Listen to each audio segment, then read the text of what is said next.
사상교회 식구님들, 지금부터 광고가 시작됩니다. 집중해서 들어주세요. 교회 소식입니다. 예배에 참석하신 분들과 인터넷으로 예배에 참여하신 분들을 환영합니다. 예배 및 모임 안내입니다.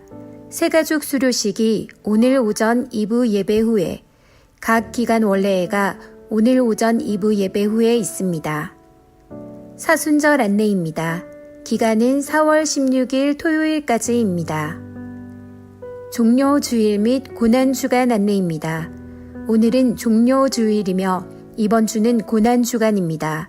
예수님의 십자가 고난과 죽음을 묵상하며 경건한 신앙생활에 힘쓰시고 부활 소망으로 살아가시기 바랍니다. 정사 예배는 4월 15일 금요일 밤 9시에 있으며 4월 15일 금요일 오전 11시 기도회는 모이지 않습니다. 고난주간 온 식구 새벽 기도회 안내입니다. 4월 10일 주일부터 4월 15일 금요일까지 오전 5시에 모이며 이부는 모이지 않습니다. 주제는 주님 피로 값주신 몸된 교회여, 강사는 이주영 목사입니다. 많이 참석하셔서 큰 은혜 받으시기 바랍니다. 부활주일 안내입니다. 다음 주일 4월 17일은 부활주일입니다. 부활이요 생명 되신 예수님께 감사와 영광 올려드리시기 바랍니다. 부활주일 오후 예배 후 호산나 찬양대 주간으로 부활절 음악회가 있습니다. 심령 부흥의 안내입니다. 4월 27일 수요일 저녁부터 29일 금요일 저녁까지 새벽 5시, 저녁 7시 30분에 비전이라는 주제로 심령 부흥회가 있습니다. 강사는 서울 등촌교회 은퇴목사 문재섭 목사입니다. 기도로 준비하시기 바랍니다. 교회 정관 개정안 설명회 안내입니다. 일시는 4월 24일 주일 오후 예배 시이며 참석 대상은 중직자 및 정관에 관심 있는 성도입니다. 교회 홈페이지 커뮤니티, 교회 자료에 교회 정관 개정안을 참조하시기 바랍니다. 우크라이나 후원 안내입니다. 긴급으로 교회 선교 예산 300만 원과 교회 식구들 485만 원 헌금하여 후원하였습니다. 우크라이나를 위해서 기도해 주시기 바랍니다.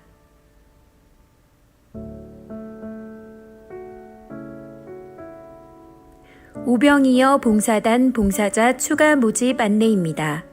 주보를 참조하시고 많이 참여해 주시기 바랍니다.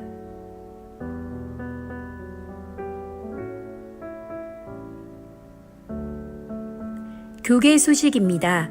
부산 서부노회 여전도회 연합회가 14일 목요일 오전 11시 소망동산교회에서 있습니다. VIP 새가족을 환영합니다. 지난 주일에 등록하신 새가족입니다. 새가족을 진심으로 환영해 주시고 위에서 기도해 주시기 바랍니다. 사상교회 식구님들, 예배에 집중할 수 있도록 지금 각자의 휴대폰을 점검하셔서 전원을 꺼주시거나 진동으로 설정해 주시기 바랍니다. 이 시간 경건한 마음과 몸가짐으로 하나님께서 기뻐 받으시는 예배 되도록 최선을 다하시고 하나님께 드리는 예배와 선포되는 말씀을 통해 큰 은혜 받으시기 바랍니다. 할렐루야. 네, 이제 다 자리에서 일어나시겠습니다.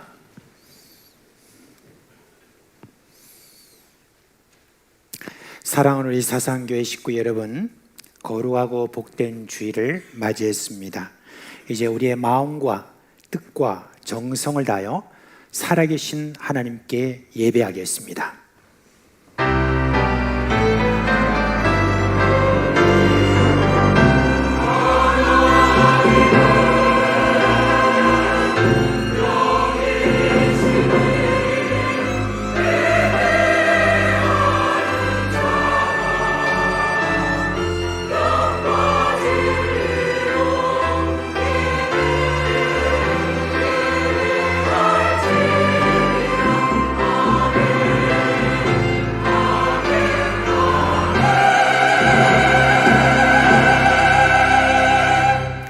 영광과 찬송을 영원토록 받으시기에 합당하신 하나님, 우리의 예배를 받아 주시옵소서.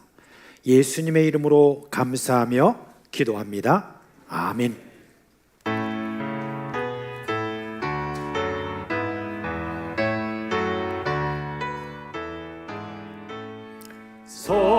성도여 다 함께 할렐루야 아멘. 주 찬양하여라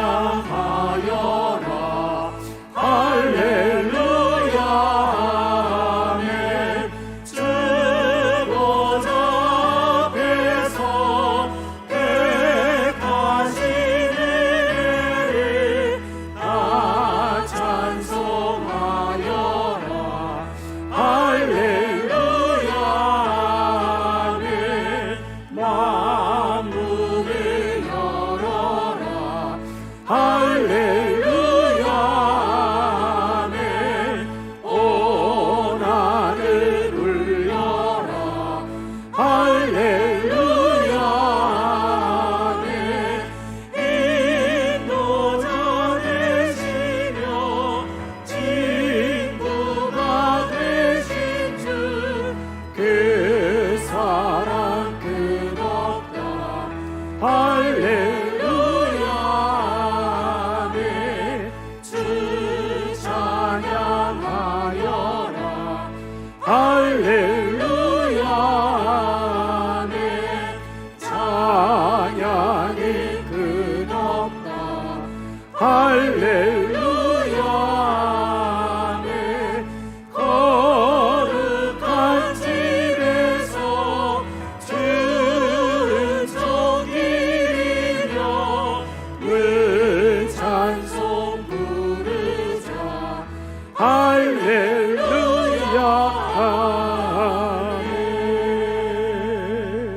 아멘.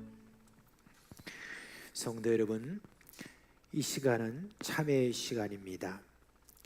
지난 한 주간 살아온 우리의 삶을 돌아봅시다. 그리고 하나님과 사람 앞에 거룩스럽고 부끄러운 허물과 죄가 있으면 그것을 고백하고 깨끗함을 받는 시간입니다. 하나님이 이렇게 말씀하십니다. 내가 통회하고 마음이 겸손한 자와 함께 있나니 이는 겸손한 자의 영을 소생시키며 통회하는 자의 마음을 소생시키려 함이니라 했습니다. 이 시간 우리 예수 그리스도의 보혈을 의지하고 한 목소리로 주여 부르고 기도하겠습니다. 주여. 오늘도 우리 주님 크신 은혜를 생각해 볼 때 그러지 말아야 될 부분들이 주여 다시 한번 또 발견합니다. 그렇습니다. 주님, 허물과 죄를 주었던 죄를 살리신 주 예수 그리스도의 피에 다시 한번 저희들이 의지합니다. 주여, 주님께서 우리를 용서하여 주시되 동이서에서 먼 것 같이 또한 우리의 죄를 도말하시는 놀라운 그 은혜가 우리가 고백할 때 주님께서는 미쁘시고 의로우신 분으로서 이 모든 일들에 그렇게 행하실 줄 믿고 감사를 드립니다. 우리를 용서하여 주시옵소서. 주 예수 그리스도의 그 놀라운 피의 능력으로 깨끗이 져주시고 우리를 알고 하나님 앞에 나아가기에 부끄러움 없는 그러한 자로 이 시간 세워주시옵소서.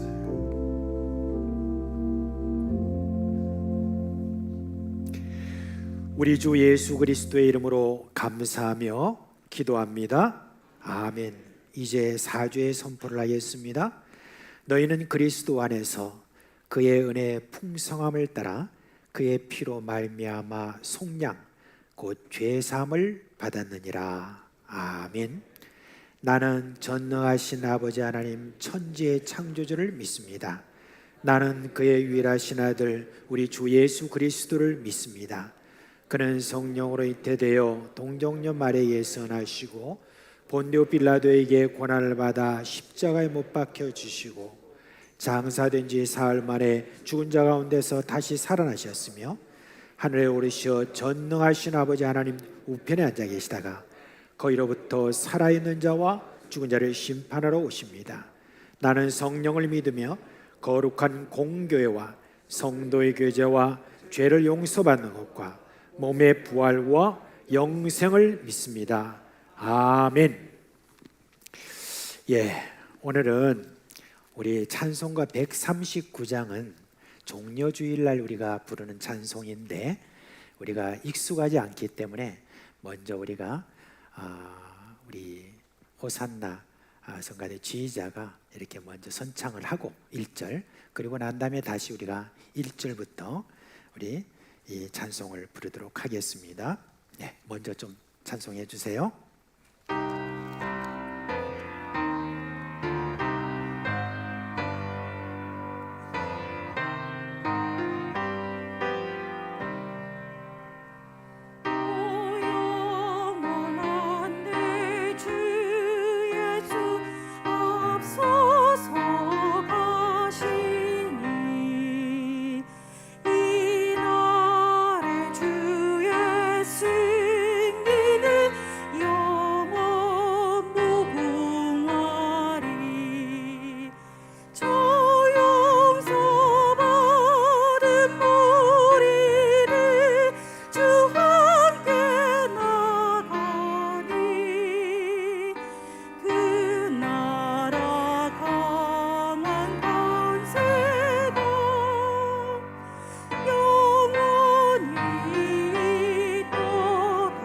부터 같이 하겠습니다.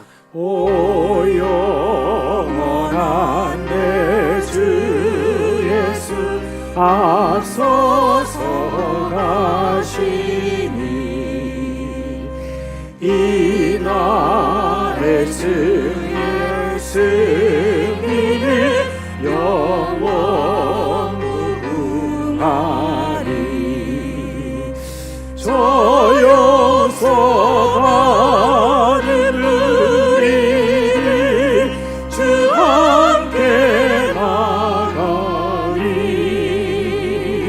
그 나라 강한 권세가 영원히 있도다. 우리 인류의 구주 예수 앞서서 가시니 주 뜻을 따라 우리도 십자가 지리라. 갈 길이 멀고에도 주 따라가리니 그 나라 굳게 세우러 함께 나가자. 참 소망의 주 예수 앞서서 가시니 이 세상 온갖 탐욕이 다 사라지리라.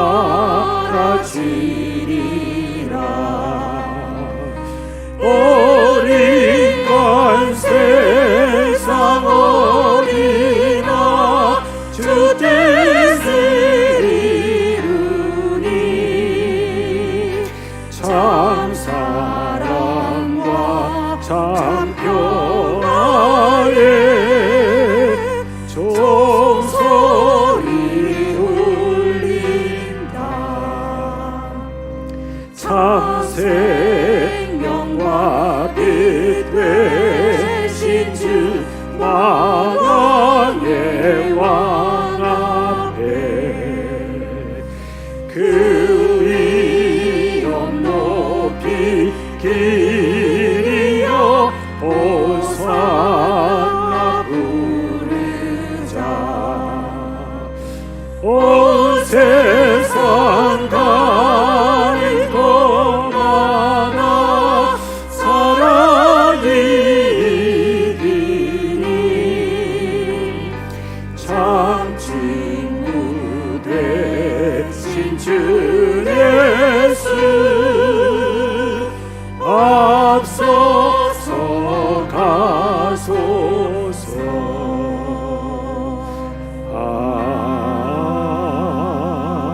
아멘.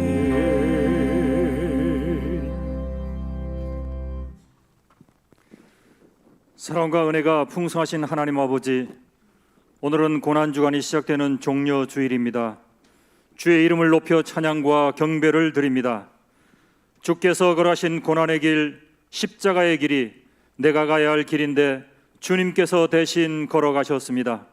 내가 지고 가야 할 죄값의 십자가였는데 우리 주님께서 묵묵히 져 주셨습니다. 그 크신 사랑과 용서와 구원의 감사를 드립니다. 하오나 우리의 삶을 되돌아보면 여전히 연약합니다. 불순종하며 의롭고 정직하게 살지 못하고 사탄의 유혹에 빠져 온갖 죄를 범하며 살아왔음을 고백합니다.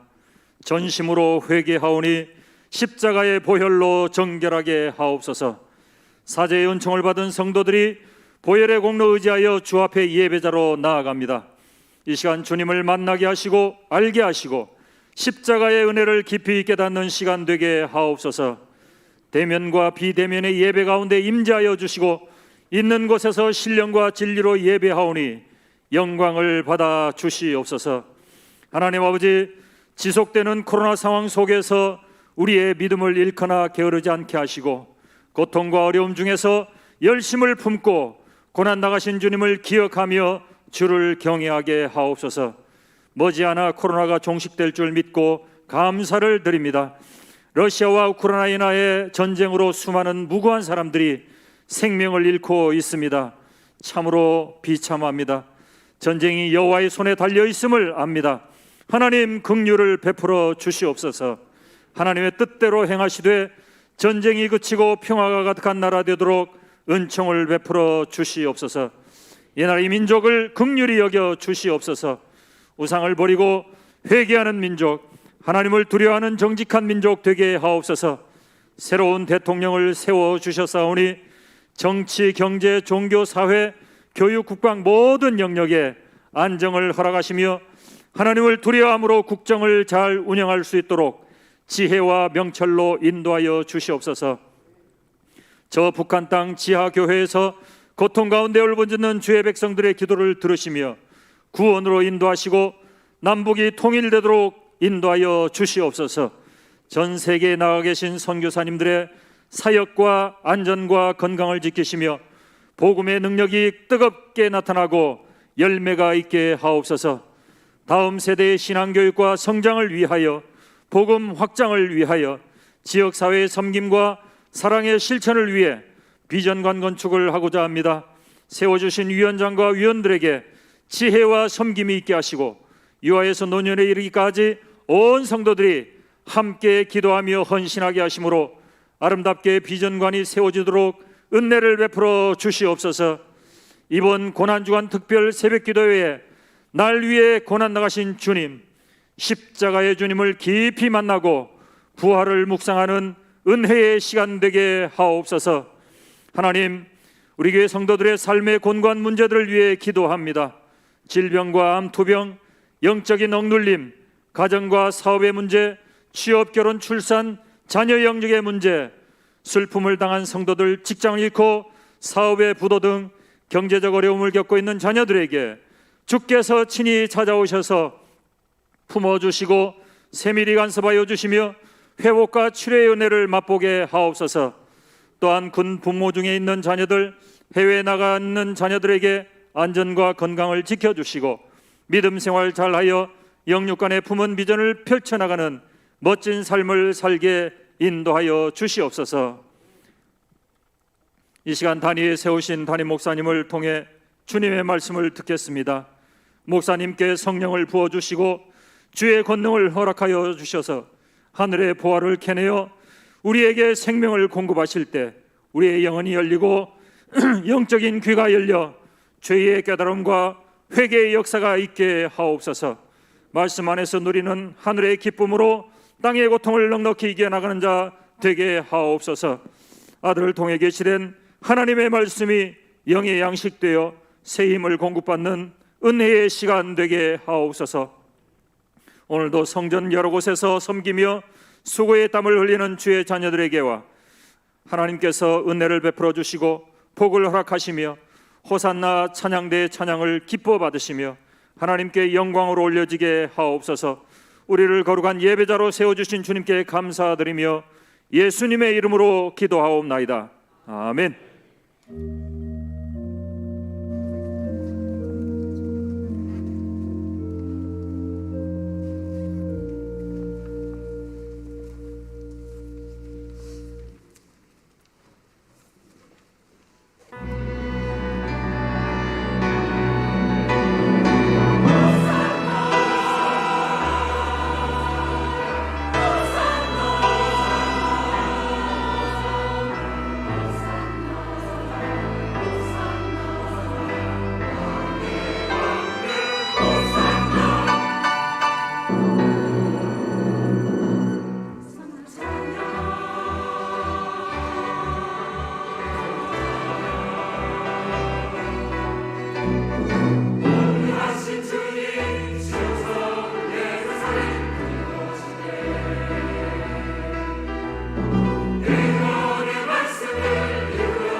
이제 드려진 헌금 우리 하나님께 봉헌하도록 하겠습니다. 함께 기도합니다.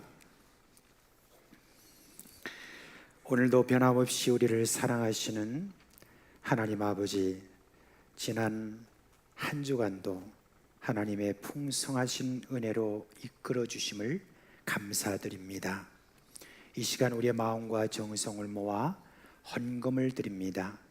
주정 11조 감사 선교, 장학 건축 등 여러 목적을 따라 드립니다. 항상 주님이 주신 은혜 감사합니다. 정말 모든 것이 주님의 은혜입니다. 또한 80세까지 건강을 주셔서 감사드린 마음으로 생일 감사 헌금을 드립니다. 주님, 우리 사상교회 식구들에게 복을 주시옵소서. 땅에 기름진 것으로 하늘에 신령한 것으로 복 주시고 그 영혼이 잘 되도록 은혜를 베풀어 주옵시고 평강으로 인도하여 주시옵소서. 사랑하는 식구들의 가정이 복되게 하여 주옵시고 일터와 사업이 잘 되게 하여 주시고 학업에도 진보가 있게 해주시고 건강한 몸을 주시옵소서. 또 한 주간 지내는 동안에 만나는 모든 이들에게 복을 줄 수 있는 복덩이들 되게 하여 주시옵소서. 예수님의 이름으로 축복하며 기도합니다. 아멘.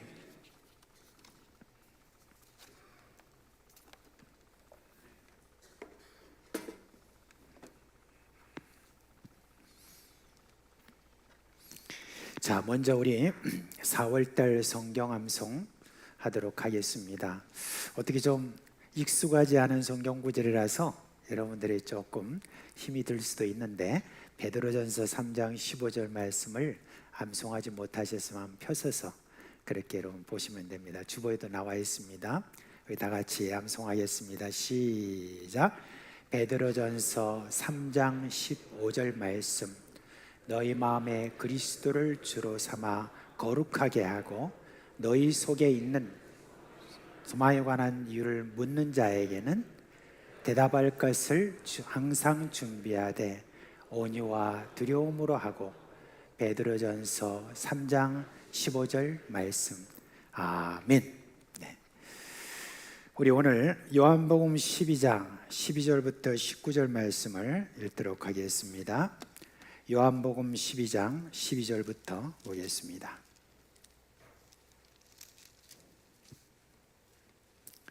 (12절로) 19절에 있는 말씀입니다. 12절로 19절에 있는 말씀 한번 보겠습니다. 우리 한 목소리로 읽겠습니다. 그 이튿날에는 명절에 온 큰 무리가 예수께서 예루살렘으로 오신다는 것을 듣고 종려나무 가지를 가지고 맞으러 나가 외치되 호산나 찬송하리로다. 주의 이름으로 오시느니 곧 이스라엘의 왕이시여 하더라. 예수는 한 어린 나귀를 보고 타시니 이는 기록된 바 시온 따라 두려워하지 말라. 보라, 너의 왕이 나귀 새끼를 타고 오신다 함과 같더라.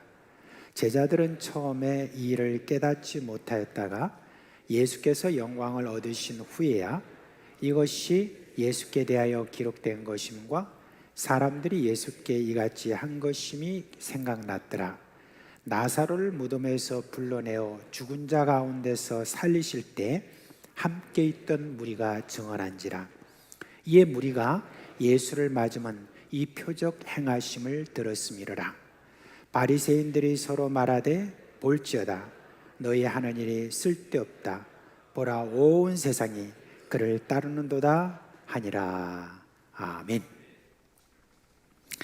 여러분 아시다시피 오늘 종려주일입니다. 부활절을 한 주 앞두고 보내는 이 절기는 한 주간의 고난주간과 맞물려 있죠.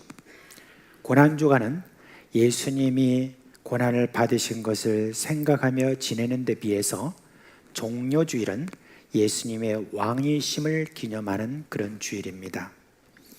물론 그 당시 예루살렘에 있던 이스라엘 백성들은 예수님을 잘못 이해하고 왕으로 대접했죠. 그들은 예수님이 이스라엘을 회복해서 뛰어난 나라를 세운 그런 다윗의 뒤를 이을 사람으로 그렇게 생각했습니다. 그도 그럴 것이 우리 예수님은 이 땅에 계시면서 얼마나 많은 기적을 저희들에게 보여주었습니까? 나쁜 귀신을 물리치는 그런 우리 예수님의 모습을 보면서 야, 저런 권세가 있다고 한다면, 보이지 않는 그런 사탄의 권세를 저렇게 꺾는 것을 보면 지금 보이고 있는 저 로마 권세를 얼마든지 꺾으시고 그리고 이스라엘을 온 세상 위에 뛰어난 나라로 그렇게 만드실 분이다 라고 그렇게 생각했습니다. 예수님이 병도 고치시지요, 오병이어로 그 많은 사람들을 먹이시죠, 그리고 약한 자들을 그렇게 강하게 하시죠. 이런 모든 것들을 저희들이 살펴본 다음에, 게다가 어떤 소문까지, 여러분 어떤 증인의 이야기까지 들었냐면 죽은 사람을 살리는 그런 소식을 저희들이 듣게 되었습니다. 예루살렘에서 얼마 떨어지지 아니하는 베단이라고 하는 곳에서 나사로라고 하는 이 사람을 죽은 지 사흘 만에 살려내는 그와 같은 일들에 대해서 예루살렘에 바닥에 다 퍼져 있었습니다. 그런 사람이다. 죽은 자를 살리는 그런 자가 이제 예루살렘으로 들어온다라고 하는 그런 이야기를 들었습니다. 그런 예수님이 이제 예루살렘으로 들어온다 할 때 사람들은 어떤 생각이었겠습니까? 야, 바로 그분이다. 옛날에 모세가 예언했고 우리가 그토록 기다리고 있는 바로 메시아가 온다라고 확신을 했고, 또한 명절로 말미암아 온 세상에서 많이 온 사람들과 함께 예루살렘 안에 있는 여러 모든 백성들이 이제 예루살렘으로 들어오는 바로 예수님을 맞이하는 어떤 그런 기다리는 마음이 저들에게 있었으니 얼마나 다들 좀 흥분했겠습니까? 가서 다들 왕을 맞이할 때 보통 쓰는 종려나무 가지들을 다 이렇게 꺾어서 와가지고 이제 예수님을 맞을 준비를 했습니다. 그런데 예수님이 예루살렘 입성을 위해서 준비한 것은 그에 비해서 참 초라했습니다. 뭡니까? 나귀 새끼 한 마리였습니다. 당시 전쟁에서 승리하여 그 성으로 들어올 때 왕이나 장군이 두 가지가 동원되어서 개선을 합니다. 첫째가 뭐냐면 말입니다. 그리고 말을 끄는 마차입니다. 말이 끄는 마차입니다. 왕은 말 위에서 혹은 마차 위에서 군중들의 환호를 받으면서 개선했습니다. 그런데 예수님은 나귀, 그것도 나귀의 등에 타고, 그것도 새끼죠. 등에 타고 예루살렘 성으로 들어옵니다. 그 모습을 우리가 한번 상상해 봅시다. 다른 복음서에 보면 제자들이 그 나귀 새끼의 등에다가 옷을 걸치고 땅에 깔고 했다고 합니다. 근데 여러분, 그 제자들이 입고 있었던 옷의 색깔이 어떤 옷이었겠습니까? 아주 부잣집이나 그런 데서 쓰는 어떤 그런 뭐 자주색 옷감이라든지 아니면 무슨 황금색과 같은 어떤 그런 천이 그들에게 있었겠습니까? 그리고 나귀 새끼를 타고 오시는 그 예수님, 그 뒤를 따라오는 그런 제자들의 그 모든 행색, 이 볼품없는 그런 모습, 한편으로는 좀 뜬금없는 그와 같은 모습이었을 것입니다. 그런데 그 모습이 어떻든 간에 이미 군중들은 예수님에 대한 기대가 있었어요. 그래서 종려나무 가지를 들고 나와서 막 호산나 하면서 그렇게 예수님을 맞았습니다. 비록 제자들이나 군중들이 바라는 것이 예수님의 목적과는 달랐지만 예수님은 사람들로부터 왕으로 환영을 받았습니다. 그 환영하는 무리의 규모가 얼마나 되었는지는 확실하게 모르지만 19절에 오늘 말씀해 보니까 바리새인들이 그 광경을 보고 하는 말이 온 세상이 그를 따르는도다 하면서 두려움을 표시한 것을 보면 제법 큰 군중이었음을 우리가 알 수 있습니다. 당시 군중들이야 뭐 말이든 말을 타고 오든 뭐 나귀 새끼를 타고 오든 그런 상관이 없었습니다. 그러나 오늘 우리에게는 예수님이 나귀 새끼를 타고 예루살렘에 입성하신 그 뜻을 이제는 우리가 알고 있는 사람들이고 그 뜻을 우리가 상기를 해야 되겠습니다. 그래서 오늘 읽은 내용에 거기에 이야기를 하고 있습니다. 예수님 가까이 있던 이 제자들이 당시 왜 예수님이 나귀 새끼를 타시는지 이해가 되지 않았습니다. 예수님이 부활하신 다음에야 성경에 기록된 것을 성취하시려고 예수님이 나귀 새끼를 타신 것을 알게 되었고, 그리고 왜 예수님께서 나귀 새끼를 타신 것인가 하는 이유를 저희들이 알게 되었습니다. 그래서 오늘 요한복음에도 다른 복음서에도 스가랴서 9장 9절 말씀이 이렇게 우리에게 기록되어 있는 겁니다. 거기 보면 시온에 따라 크게 기뻐할지어다. 예루살렘에 따라 즐거이 부를지어다. 보라, 네의 왕이 내게 임하시나니 그는 공의로우시며 구원을 베푸시며 겸손하여서 나귀를 타시나니 나귀의 작은 것 곧 나귀 새끼니라 라고 그렇게 했습니다. 왜 예수님께서 나귀 새끼를 타셨느냐 라고 그렇게 했을 때 겸손하여서 라고 그렇게 했습니다. 그래요, 예수님은 겸손한 왕으로서 나귀 새끼를 타시고 예루살렘 성으로 들어오셨습니다. 이 세상 왕처럼 호령을 하면서 수많은 군인들이 어떤 무기를 들고 그렇게 개선하는 그런 모습은 아니었지만, 그러나 그 예수님은 참으로 왕 중의 왕이요 주 중의 중으로 그때 예루살렘 성으로 들어오셨습니다. 그래요, 이런 종료주의를 이렇게 맞이할 때마다 우리는 그렇게 예루살렘 성으로 들어오시는 그 예수님에 대해서 우리가 듣고, 그분이 왜 그렇게 나귀 새끼를 타고 들어오셨는가 했을 때 겸손하여서라고 우리가 그렇게 지금까지 읽어왔습니다.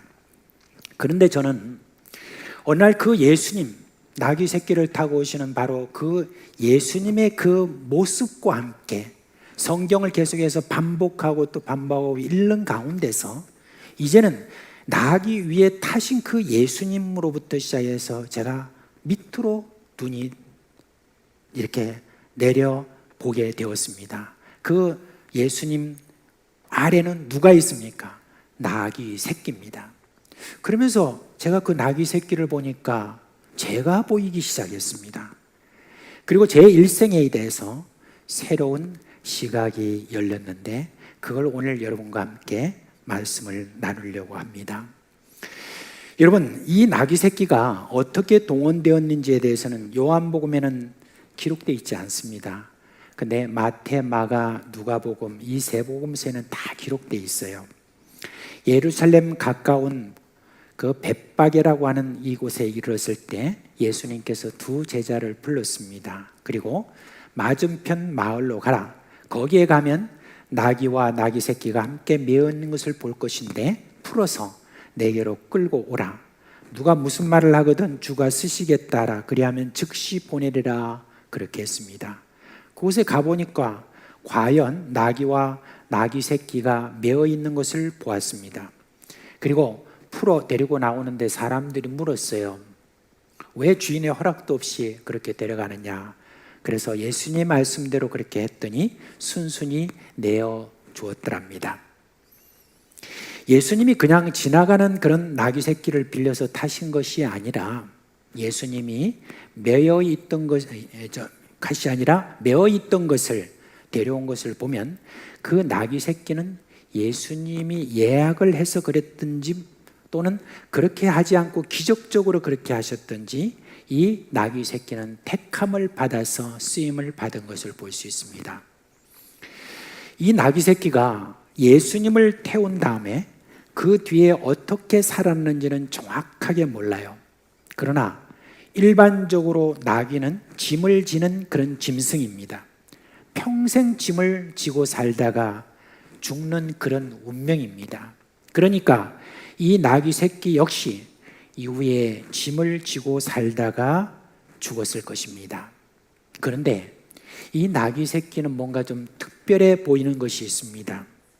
예수님을 태운 그 나귀 새끼를 그냥 그렇게 단정하고 넘어갈 수는 없을 것 같습니다. 왜요? 예수님은 모든 만물을 창조하신 분입니다. 예수님은 바람과 파도를 향하여 멈추라고 명령하시고 거기에 바람과 파도가 순종했던 그와 같은 것을 압니다. 그리고 무화과 나무를 향하여 명령하시는 그런 분이었습니다. 하나님이 하늘의 새를 먹이시고 그리고 들의 백합화를 기르신다고 알려주신 분입니다. 그러니까 예수님께서는 만물과의 교통이 가능하신 능력이 있던 그런 분이었습니다. 그러니까 나귀와의 어떤 교감이 있었을 것입니다.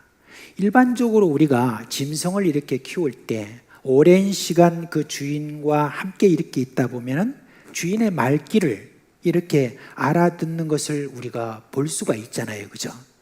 그러니까 창조주이신 예수님께서는, 온 만물을 창조하신 예수님께서는 나귀 새끼한테 대한 어떤 그런 관계에 있어서 그 이상의 교감이 저는 있었을 것으로 보입니다.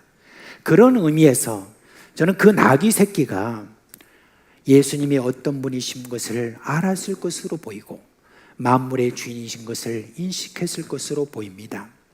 제가 이 말씀을 드리는 것은 당시 예수님이 어떤 분이신 것을 제대로 이해한 자들이 인간들 가운데는 아무도 없었기 때문에 이것을 좀 더 강조하고 싶습니다. 예수님을 환영하던 그런 무리뿐 아니라 가까이서 3년 동안 있었던 제자들도 예수님이 왜 이 예루살렘으로 오시는지 전혀 알지 못했습니다. 그저 모든 권세를 물리치고 이스라엘 왕이 되기 위해서 예루살렘으로 들어오는 것으로 생각했습니다. 예수님이 앞으로 당하실 고난과 십자가는 전혀 생각하지 못했습니다. 근데 여러분, 말 못하는 짐승이지만 그래도 나귀 새끼는 예수님과의 교감 속에서 예수님이 온 세상 죄를 지고 가는 어린 양 되심을 알고 모신 것으로 생각할 수 있다는 그 말입니다. 어쨌든 나귀 새끼는 이 세상의 구원을 위하여 오신 예수님을 등에 태우는 영광을 얻은 것입니다. 아직 아무도 타보지 못한 나귀 새끼인데 예수님이 처음 탄 것이라고 생각해 볼 때 여러분, 나귀로서는 얼마나 영광이 아니겠습니까? 이 나귀 새끼가 이후에 여러 종류의 사람을 태우고 많은 짐을 지고 살다가 늙어 죽었다고 우리가 가정해 보면 여느 나귀처럼 무거운 짐을 지고 수고하는 그런 운명이었을 것입니다. 그렇지만 예수님을 자기 등에 태운 그 기억은 여느 나귀와 달랐을 것이고 그 무거운 짐과 수고가 다르게 느껴졌을 것이라 그렇게 짐작을 저는 해봅니다. 저는 이 나귀 새끼의 어담을 생각하면서 인간의 일생을 대비해서 한번 다른 말씀으로 생각을 해보았습니다. 예수님이 이런 말씀하셨습니다. 마태복음 11장 28절로 30절 말씀에 의하면 수고하고 무거운 짐진 자들아 다 내게로 오라. 내가 너희를 쉬게 하리라. 나는 마음이 온유하고 겸손하니 나의 멍에를 메고 내게 배우라. 그리하면 너희 마음이 쉼을 얻으리니 이는 내 멍에는 쉽고 내 짐은 가벼움이라 하셨습니다. 여러분, 우리 예수님, 우리 하나님 되신 예수님께서 내 인생을 어떻게 지금 표현하고 있는 것입니까? 수고하고 무거운 짐진 자들이다 라고 그렇게 했습니다. 여러분, 우리가 우리 인생을 이렇게 한번 가만히 뒤돌아 보십시오. 이 말씀이 꼭 맞지 않습니까? 이 땅에 살아가는 모든 인생은 어떤 모양이든지 수고하고 짐을 지고 살아갑니다. 그래서 시편 90편 10절에 이렇게 말합니다. 우리의 연수가 70이요 강건하면 80이라도 그 연수의 자랑은 수고와 슬픔뿐이요 신속히 가니 우리가 날아가나이다 했고요. 전도서 2장 23절에 보니까 일평생에 근심하며 수고하는 것이 슬픔뿐이라 그의 마음이 밤에도 쉬지 못하나니 이것도 헛되도다 라고 그렇게 했습니다. 어떤 분은 이렇게 말하더라고요. 어차피 인생은 고달픈 것이다 그렇게 이야기를 했습니다. 그래서 어떻게 하든지 모든 인생은 그 고달픔을 잊기 위해서 피난처들을 다 마련하고 있죠. 뭐 좋은 것 먹고 그리고 마시고 눈의 즐거움을 위해서 잔치를 벌이고 또한 성적인 즐거움과 건축과 정원을 가꾸는 것과 취미를 즐기는 것으로 나름 피난처를 이렇게 만듭니다. 어떤 이들은 인생에 대해서 고민하면서 철학적인 사고를 통해서 인생의 고달픔을 조금이라도 벗어나고 의미를 찾기 위해서 그렇게 또 노력하고요. 그것도 보니까 전도서에 보니까 헛되고 헛되다라고 이렇게 했습니다. 어떤 이들은 종교를 피난처로 그렇게 삼습니다. 그 모든 노력에도 인생은 여러분 부인할 수 없는 것이 수고와 짐에서 벗어날 수 없다는 것입니다. 그래서 많은 사람들이 이제 시간이 가고 나이가 들면 인생은 뭐 그러려니 하면서 그냥 그렇게 삽니다. 근데 여러분, 인생이 그런 것은 아니죠. 어느 날 예수님이 이렇게 초청하셨습니다. 내게 오라 그렇게 하셨습니다. 왜요? 내가 너희를 쉬게 하려고 이렇게 하셨습니다. 여러분, 얼마나 반가운 소리입니까? 그래서 제가 예수님께로 갔고 예수님을 내 마음에 모셨습니다. 이제 예수님을 모시고 살아가는 사람, 즉 예수쟁이 그리스도인이 되었습니다. 그런데 그리스도인이 되고 난 다음에 이제는 완전한 쉼을 얻을 것이라고 생각했는데 웬걸요? 예수님을 믿는다는 것이 마냥 좋은 것이 아니라는 것을 알게 됩니다. 예수님 믿으니까 그나마 좀 의지했던 주변의 친구도 떠나가고 가족과 사회적으로 억울한 피해를 받아야 되고 그리고 예수님 때문에 이런저런 고난도 받아야 합니다. 알고 보니까 믿고 보니까 쉬게 해주신다고 그래서 믿고 보니까 예수님께 가고 보니까 이제는 그렇게 쉬게 해주신다는 예수님이 뭐라고 말씀하십니까? 나를 따르면 많은 고난을 받아야 하리라 그렇게 했습니다. 심지어 먼저 믿은 어떤 분들이 좀 그걸 이야기를 먼저 해줘야 되는데 나중에 그렇게 이야기합니다. 우리가 환난 받는 것이 당연하도다 그렇게 이야기합니다. 가만히 생각해 보니까 어떻습니까? 속은 것 같습니다. 아니 예수님이 나에게 내가 너희를 쉬게 하리라 이렇게 했는데 왜 나에게 이런 짐을 더 지우시는가? 안 그래도 쉼이 없는 삶이고 짐이 있는 삶인데 왜 나에게 더 짐을 지우시는가? 아니 짐이 수고가 없어지는 게 아니라 수고를 더 얹으시는 게 아닌가? 여러분, 그런 생각이 우리 가운데 얼마든지 들 수 있습니다. 죄송하지만 우리 형제 자매님들 가운데 어떤 분이 솔직하게 저에게 이런 말씀을 하세요. 목사님은 그래도 월요일이면 쉬시지요. 우리는요 6일 동안에 그렇게 힘써 일하다가 주일날 와서 또 일해요. 주일날 와서 막 이것저것 막 우리가 또 막 봉사하고 일하고 이렇게 합니다. 그래서 주일이 뭔지 아세요? 저희한테는 죽일날이에요. 이렇게 말하는 그런 솔직한 그런 분들이 있습니다. 물론 이제 그렇게 하면서 저에게 말씀하시지만 좀 이렇게 미소를 먹으면서 하는 건 진심은 또 아니시겠죠. 여러분 분위기를 보니까 진심인 것 같기도 하고. 예수님이 말씀하십니다. 예수님이 내가 너희를 쉬게 하리라는 것이 무슨 뜻인지 그 다음에 말씀을 우리가 봐야 됩니다. 뭐라고 합니까? 나는 온유하고 겸손하니 나의 멍에를 메고 내게 배우라 그렇게 말씀하셨습니다. 여러분 이 무슨 말씀입니까? 인생에게 지워진 짐을 없애겠다 또는 수고를 없애겠다 그런 말씀이 아닌 것입니다. 예수님은 자신을 가리켜서 뭐라고 그랬냐면 나는 온유하고 겸손하다 그랬습니다. 여러분 온유하다는 말은 무슨 말이냐면은 이해를 한다는 바로 그런 이야기입니다. 인간의 수고와 짐을 아시는 그런 분이라는 거예요. 그리고 겸손이라는 것은 자신의 그 높은 지위에서 그렇게 너희를 바라보는 것이 아니라 낮은 자리에 와서 너희들을 지금 내가 바라보고 있다라고 하는 그런 뜻이 거기에 있습니다. 여러분, 예수님은 하나님과 동등한 그런 분입니다.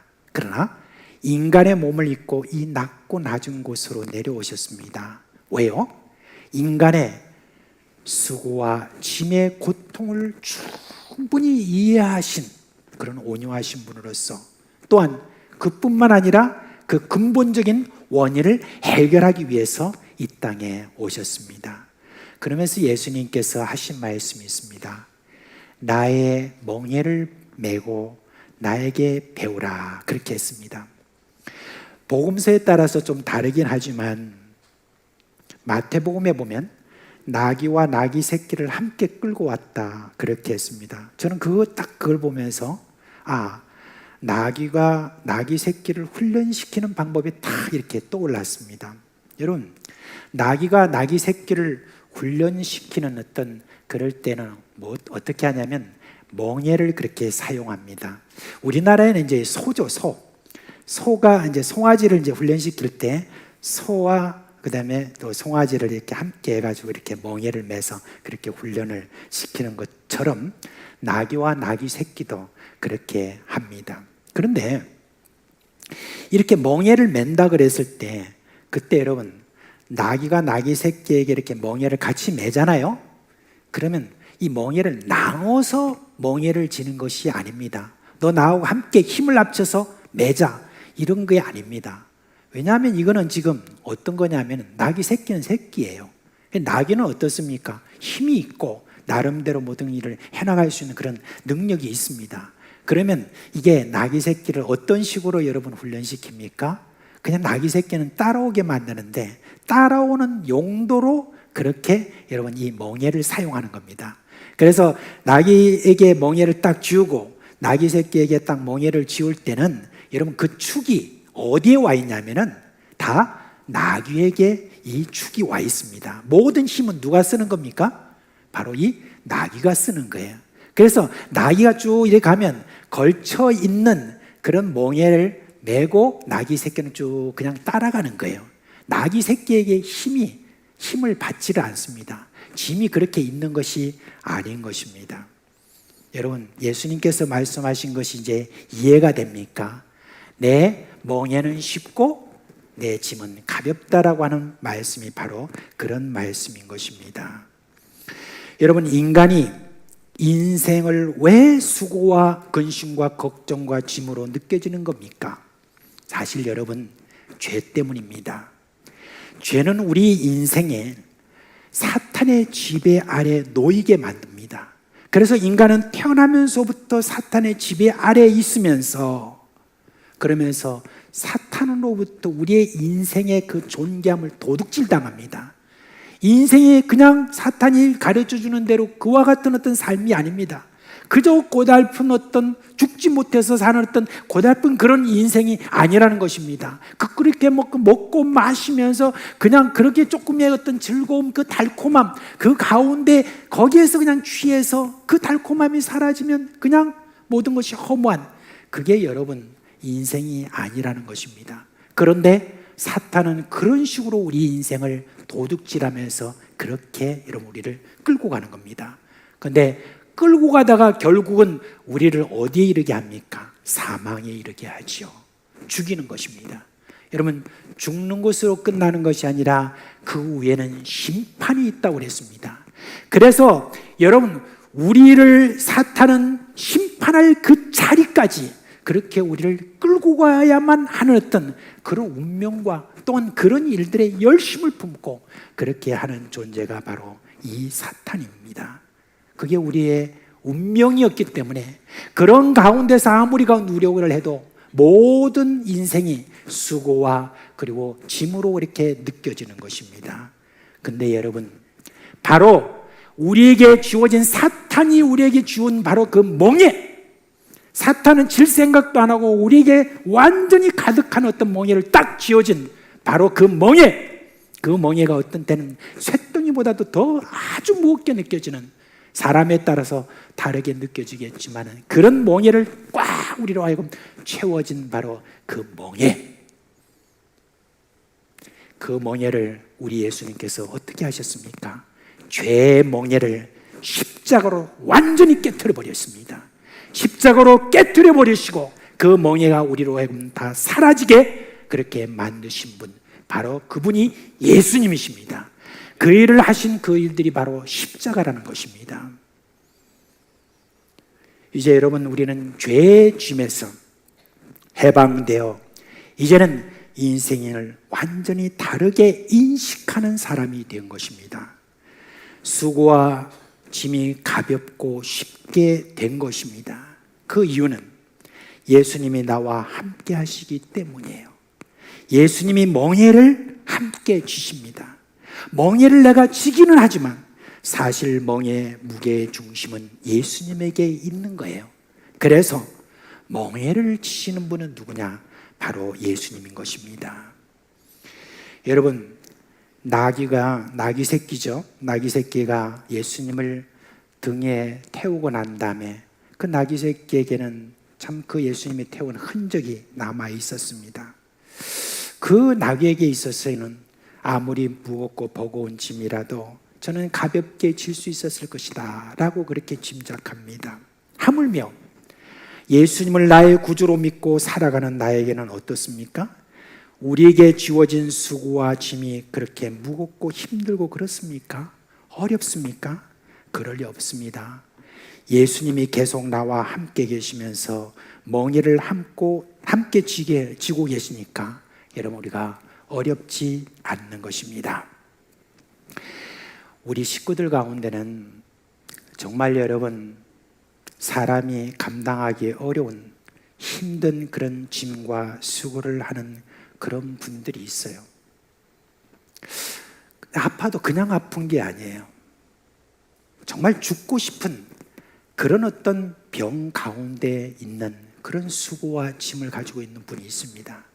그리고 그런 병자와 함께 옆에서 간호하느라고 자신을 돌볼 어떤 여유가 전혀 없는 그런 식구들이 있습니다.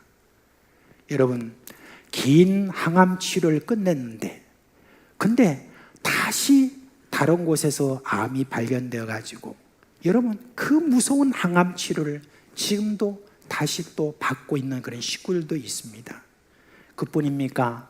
부모 때문에, 자녀 때문에, 남편 때문에, 아내 때문에 일어나는 엄청난 그런 스트레스, 정말 들어보면 너무나 기막히는 바로 그런 사정이 있는 가운데 그런 식구들이 있습니다.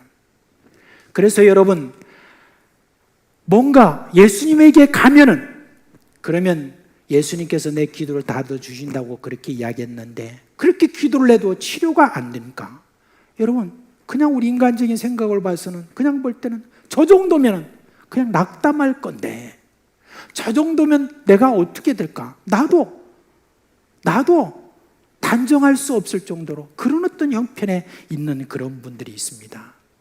저는 저걸 어떻게 견딜까? 저 가운데서 저가 믿음을 어떻게 유지할 수 있을까? 라고 그렇게 저는 염려하고 근심을 하는 어떤 그런 가운데 있는데, 여러분, 정말 제가 생각할 땐 초인적인 힘으로 그 모든 것들을 견뎌 나갈 뿐만 아니라, 여러분, 그런 어떤 모습을 보면서 제가 위로를 하고 격려할 때 도리어 저에게 더 위로하고 걱정 마세요, 다 감당하고 있습니다라고 그렇게 여러분 저에게 격려를 건네는 그런 분이 있습니다. 그런데요, 여러분, 그분이 정말 착해서 아주 굉장한 사랑과 도덕성이 있어서 여러분 그렇습니까? 그에게는 남다른 강력한 정신력이 있어서 그렇습니까? 여러분, 저는 그것이 아닌 줄을 압니다. 예수님이 함께 져주시는 그 힘에서 그런 줄 압니다.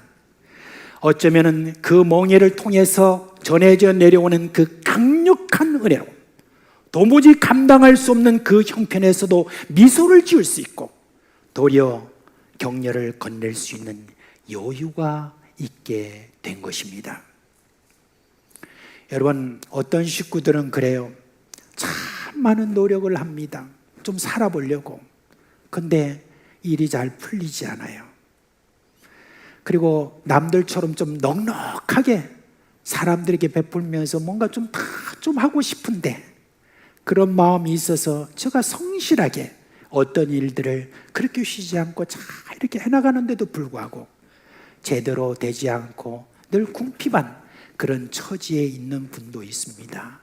여러분, 그런데 다른 사람들 같으면은 그런 모습이 되면은 여러분 기죽고 그러지 않겠습니까? 그런데 그렇지 않아요. 절대 기죽지 않고 당당하게 그렇게 살아가는 그런 모습을 보면 그 비결이 무엇입니까? 그는 예수님께 매어 있기 때문에 그런 것입니다. 예수님께서 가지고 오시는 이 멍에를 함께 매어 있는 그와 같은 사람이기에 그렇게 당당할 수가 있는 것입니다. 지금 내가 직장이 없고, 지금 내가 궁핍하고 어렵고, 집안의 여러 가지 모든 형편을 볼 때 내세울 것도 없고, 그런 어떤 어려운 모든 기가 막힌 상황에 놓여 있다 할지라도 그래도 내가 주님 믿는 믿음을 가지고 있고, 오늘도 미소를 잃지 않고, 오늘도 그래도 계속 기도할 수 있고, 오늘도 계속해서 하나님께 나아갈 수 있고, 주변의 사람에게 조금이라도 베풀려고 하는 그런 어떤 마음, 그 여유가 있는 것, 그 당당함은 어디서 나오는 겁니까? 예수 그리스도가 함께 주시는 그 멍에가 있기 때문에 그런 것 아니겠습니까? 여러분, 그게 바로 여러분 주님이 져주시는 바로 그 멍에인 것입니다. 우리는 예수 그리스도께로 와서 결국 우리가 쉼을 얻을 수 있는 것은 바로 이 멍에입니다. 이 멍에를 배우고 나에게 와서 배우라고 그렇게 말씀하신 주님으로부터 우리가 배워갔는데, 어느새 우리가 세월이 흐르고 나니까 이제는 나에게서 예수 그리스도의 그 모든 삶의 그런 모든 비결, 그 어려운 십자가 앞에서도 당당하게 저들을 위해서 도리어 용서해달라고 할 수 있는 어떤 그런 사랑의 깊은 그런 곳까지도 우리가 갈 수 있게 되는 것, 여러분, 주님이 멍에를 메시고 우리를 훈련시킨 결과인 것입니다. 그 멍에는 주님 앞에 갈 때까지 결코 우리 안에서 사라지지 않는 것이 우리에게 복입니다. 우리에게 복으로서 주님께서는 지금도 우리에게 그렇게 계속해서 지고 가시는 것을 볼 수가 있습니다. 여러분, 예수님께 매어 있는 나귀 새끼기에 우리는 불의한 이 세상 살이에서도 만족과 감사와 당당함으로 살아갈 수 있는 것입니다. 그러므로 오늘 우리는 예수님이 예루살렘 성에 입성하실 때 환호하던 그런 무리들과 제자들과는 사뭇 다른 입장에서 예수님의 입성을 찬송해야 될 것입니다. 이제 우리는 압니다. 예수님이 겸손하셔서 나귀 새끼 등에 타고 들어오시고 고난을 받으시고 십자가에 돌아가시고 사흘 만에 부활하시는 바로 그 예수님인 것을 이제는 우리는 압니다. 그래서 그 당시에 종려나무 가지를 들고 막 이렇게 찬송했던 그런 모든 사람들하고는 우리가 완전히 종류가 다른 우리입니다.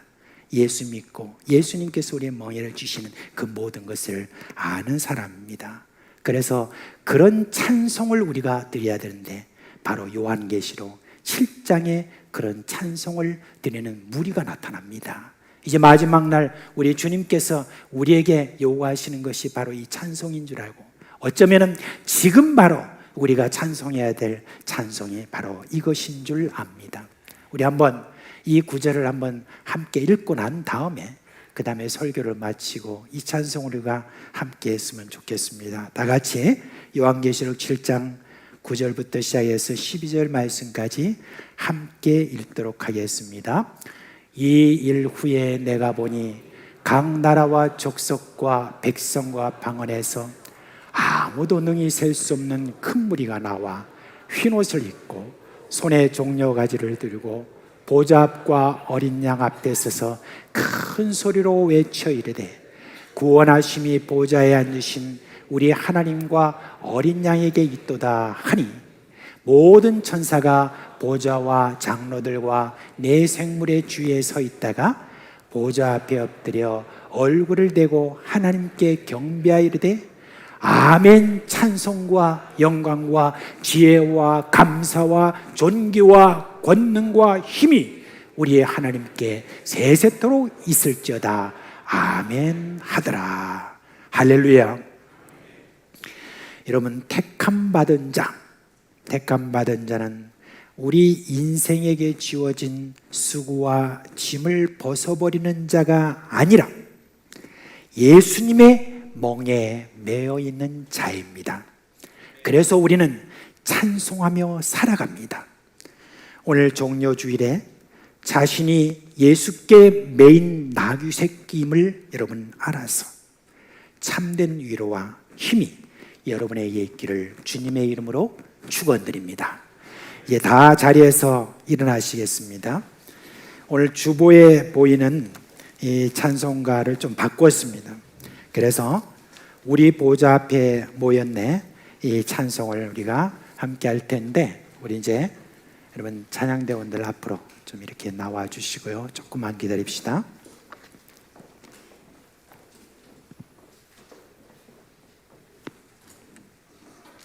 우리 함께 찬양합시다.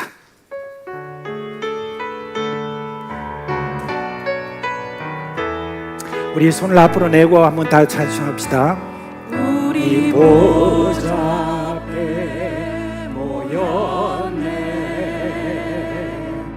함께 주를 찬양하며 하나님의 사랑 그 아들 주셨네 그의 피로 우리 구원받았네 십자가에서 쏟으신 그 사랑 강같이 온 땅에 흘러 각 나라와 족속 백성 방언에서 구원받고 주 경배드리네 구원하심이 보좌에 앉으신 우리 하나님과 어린 양께 있도다 구원하심이 보좌에 앉으신 우리 하나님과 어린 양께 구원하심이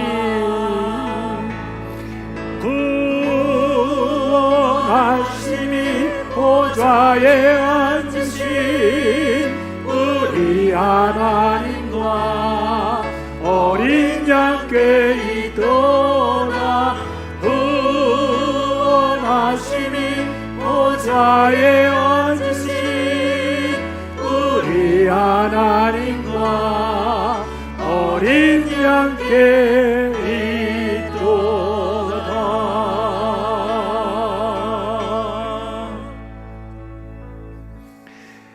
우리 주 예수 그리스도의 은혜와 하나님 아버지의 그 크신 사랑과 성령의 위로와 힘주시는 그 모든 역사가 오늘도 우리 주 예수 그리스도께서 우리를 위해서 멍에를 메시고 우리를 계속 훈련해 주시는 그 놀라운 은혜를 깨닫고 우리에게 있는 모든 수고와 짐을 결코 수고와 짐으로 여기지 아니하고 오히려 당당하게 주님 앞에 찬송하며 이 세상을 향하여 구원하신 우리 주 예수 우리를 전파하고자 하는 사랑하는 성도들의 머리 위에와 그 가족과 그리고 그 생업이 영원토록 함께 있을지어다. 아멘.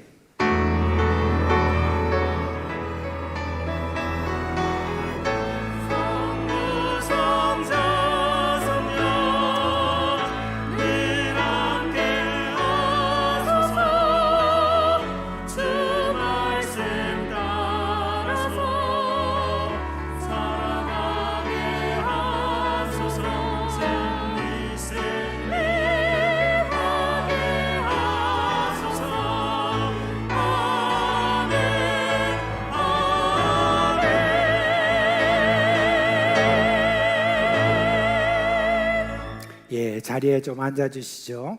광고 좀 드리겠습니다.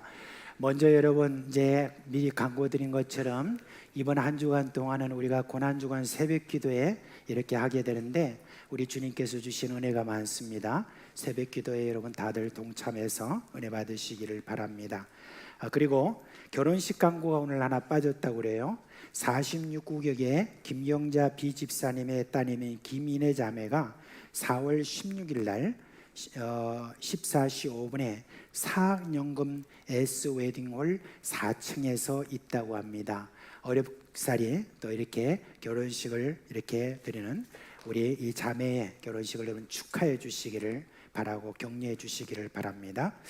아까 여러분 광고를 드렸던 그 내용처럼 우크라이나에 저희 교회가 좀 섬길 수 있게 돼서 참 감사를 드려요.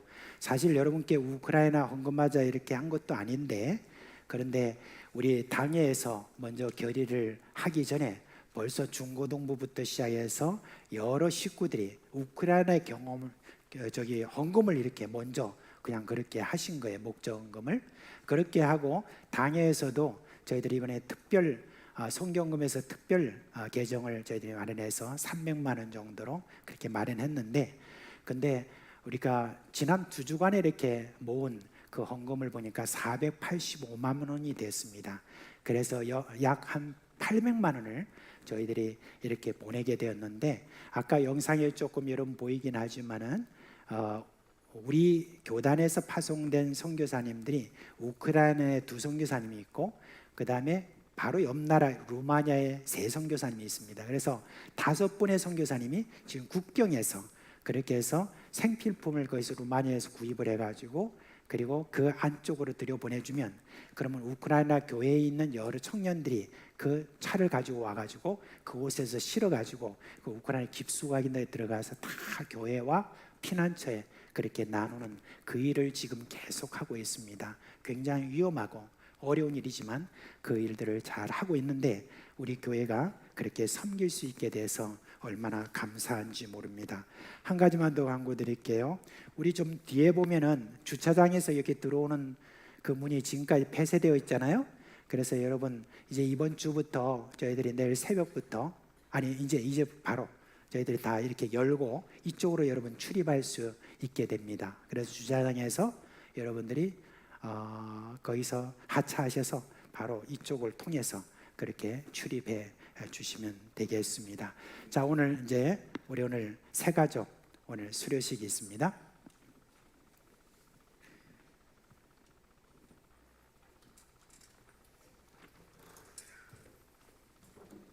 네, 반갑습니다. 2022년 4월 새가족 수료식을 진행하도록 하겠습니다. 새가족분들 앞으로 나와주시기 바랍니다. 오늘 수료하시는 분은 6분인데 김효근, 오미향, 강규림, 김상철, 앞으로 쭉쭉 2번째 단어, 김상철, 정성희, 배은비 이렇게 되어 있습니다. 네, 그들. 오늘 특별히 강규림 씨는 본인이 코로나 확진으로 오늘 참석 못했습니다.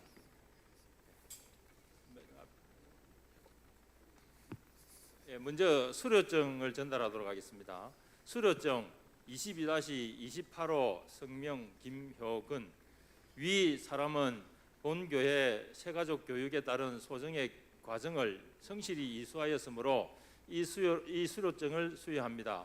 그런즉 누구든지 그리스도 안에 있으면 새로운 피조물이라. 이전 것은 지나갔으니 보라 새 것이 되었도다. 고린도후서 5장 17절 말씀. 2022년 4월 10일 사상교회 담임 목사 이주형. 그렇습니다. 22-29호 성명 오미향. 내용은 같습니다. 22-31호 성명 김상철. 내용은 같습니다. 22-32호 성명 정성희. 내용은 같습니다. 22-33호 성명 배은비. 내용은 같습니다. 여기 계신 저 맨 앞에 김효근 님은 우리 지난번에 수료하신 우리 배진 씨 남편 되는 분으로 딸 2분하고 같이 해서 총 4식구가 우리 교회 다 다니고 계십니다. 유치부하고 초등부에 다니고 있습니다. 예, 뭐 선물 안 줍니까? 선물. 이번 주부터 저희들이 특별히 또 새가족 중에 성경이 없는 분들한테 성경을 선물하도록 그렇게 했습니다. 예, 박수로 합시다. 다른 교회에서 섬기다가 오신 분들도 있고 하니까 또 새가족들한테 또 우리 또 친절하게 또 안내해 주시기 바랍니다. 감사드립니다. 축복성으로 축복하도록 하겠습니다.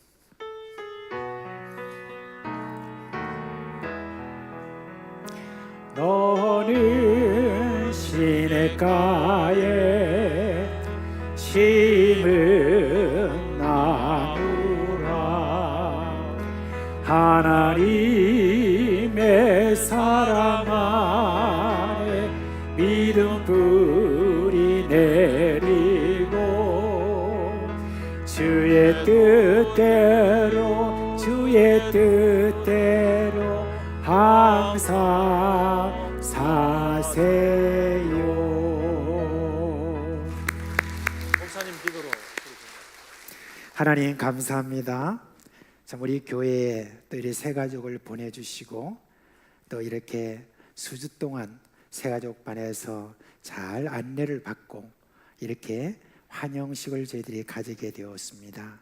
사랑하는 우리 주님, 각자마다 여러 가지 사정은 다 있겠지만 우리 주 예수 그리스도 앞으로 와서 예수님을 나의 구주로 모신 사람의 그 모든 행복을 다 받도록 하여 주옵시고, 이후에 우리 하나님께서 우리 교회 안에서 신앙생활할 동안에 저희들이 참 주님 안에서 큰 복을 받는 그 은혜가 날마다 있게 하여 주시옵소서.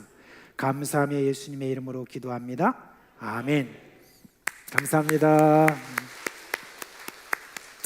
자, 이제 또 이렇게 한 주 우리가 또 매일 또 새벽에 또 이렇게 맞게 될 것인데, 여러분 가정에 하나님의 은혜와 평강이 함께하기를 축원합니다.